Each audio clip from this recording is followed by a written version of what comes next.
अस्सलाम वालेकुम दोस्तों, मुझो नालो आहे अहमद। तव्हां ॾिसी रहिया आहियो अहमद एडिट्स यूट्यूब चैनल। अॼोकी हिन वीडियो में ममता मौलाई साहब जे बारे में ॿुधाईंदासीं। ममता मौलाई सिंध जो मशहूर फ़नकार आहे। दोस्तों, अॼु असीं तव्हांखे ॿुधाईंदासीं ममता मौलाई ऐं निगत नाज़ जे विच में ॻाल्हि ऐं इख़्तिलाफ़ पैदा थिया हा। अॼु उन जे बारे में ॻाल्हि करण वारा आहियूं। दोस्तों, मेहरबानी करे मुझे चैनल के सब्सक्राइब लाजमी कंदा। तो दोस्तों, वीडियो स्टार्ट पे क्यों ताजो बिना टाइम गवाए। दोस्तों, ममता मौलाई साहब पहिरों शायर हुंदो हो, पंहिंजी शायरी फनकारन के पिण ॾींदो हो। दोस्तों, इन एक अहिड़ी शख्सियत के आंदो जंहिंजो नालो निगत नाज़ आहे। उनके बि हिन काफ़ी मशहूर कयो हो। तो दोस्तों, निगत नाज़ पहिरीं ड्रामन में कम कंदी हुई। उन खां पोइ ममता मौलाई इनके शायरी लिखी ॾिनी हुई जीअं ही ॻाए सघे। ममता मौलाई इनके सुठी शायरी लिखी ॾई हुई ऐं हिन उनके काफ़ी पंहिंजा फैन वग़ैरह ठाहे चुकी हुई।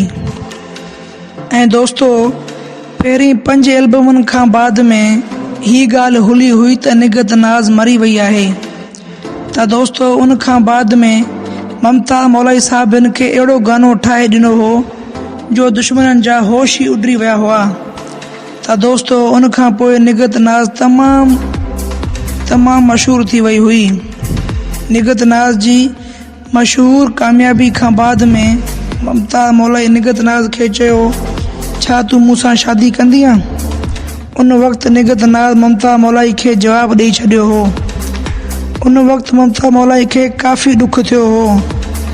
ममता मौलाई चयो, मूं हिन खे काथे खां काथे पहुचायो, पोइ बि हिन मूंसां वफ़ा न कई। तो दोस्तों, ममता मौलाई निगत नाज़ जे इश्क में काफ़ी मशहूर थी वियो हो ऐं सॼे आवाम खे ख़बर पइजी वियो हो। ऐं दोस्तों, उन वक़्तु ममता मौलाई जा वीडियो सोशल मीडिया ते बि हलिया हुआ। उन खां पोइ ममता मौलाई पंहिंजे दोस्तनि खे घुराए सलाह कयो हो त मां पाण छो न ॻायां।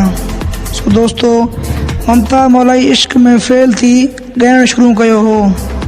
सो दोस्तों, ममता मौलाई साहब जी पहिरीं एल्बम एॾो हिट वियो जंहिंखे काफ़ी मोट मिली हुई। उन खां पोइ हिन तमामु ग़लति कमु कयो हो। सो दोस्तों, ममता मौलाई हिकु गानो निगत नाज़ जे बारे में ठाहियो हो। उहो गानो हे हुयो त एॾो नचना गिला थी हलई। उन गाने ते काफ़ी तनकीद भी कई वई हुई। सो दोस्तों, इन गाने खां बाद में चांदनी जतोई ममता मौलाई खे काफ़ी घटि वधि ॻाल्हायो हो। उन खां बाद में निगत नाज़ पंहिंजी शादी जो सोचियो ऐं फाइनली उन असलम साहब खे पसंदि कयो ऐं उनखे प्रपोज़ कयईं। ऐं निगत नाज़ असलम साहब सां शादी करे छॾियो हो। उन खां पोइ ममता मौलाई दर्दन वारा गाना ॻाइणु शुरू कया। हिनखे काफ़ी सदमो लॻो हो, ही काफ़ी परेशान हो। सो दोस्तों, निगत नाज़ खे हिन वक़्तु पंहिंजा ॿार बि आहिनि। सो दोस्तों, हाणे निगत नाज़ ऐं असलम सकून वारी ज़िंदगी गुज़ारनि पिया। ऐं ममता मौलाई जी पहिरीं शादी हुई। पहिरीं हिनखे 2 पुट 1 धीउ ऐं बाद में बि धीउ ॼाई हुई।